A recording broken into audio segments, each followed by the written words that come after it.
Mari kita menelusuri jejak sejarah, sebuah wilayah yang menjadi inti dan pusat dari ibu kota Jakarta.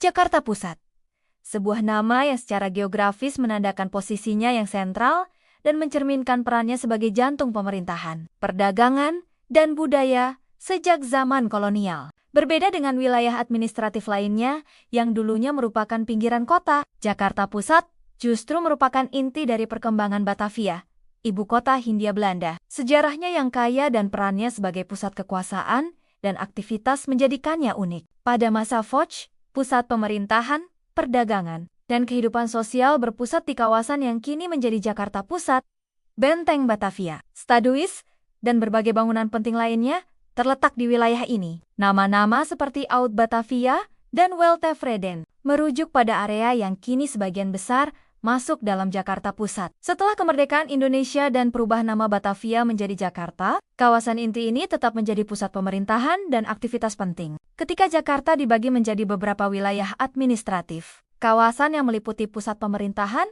monumen-monumen bersejarah, dan pusat-pusat perdagangan utama ini kemudian dinamakan Jakarta Pusat. Nama Jakarta Pusat secara lugas dan akurat menggambarkan letak geografis wilayah ini sebagai pusat dari keseluruhan wilayah Jakarta. Disinilah denyut nadi ibu kota terasa paling kuat, dengan berbagai kantor pemerintahan, kedutaan besar, pusat perbelanjaan utama, dan landmark ikonik seperti Monas dan Bundaran HI berada. Visual, foto-foto ikon Jakarta Pusat modern, seperti Monas, Bundaran HI, Istana Merdeka, dan gedung-gedung perkantoran di sepanjang jalan protokol. Jadi, nama Jakarta Pusat bukan sekadar penunjuk arah, melainkan juga penanda sejarah panjang wilayah ini sebagai inti dari perkembangan kota sejak zaman kolonial hingga menjadi jantung ibu kota negara. Inilah kisah di balik nama Jakarta Pusat. Sebuah nama yang sederhana, namun syarat akan sejarah dan perannya yang sentral bagi Jakarta dan Indonesia.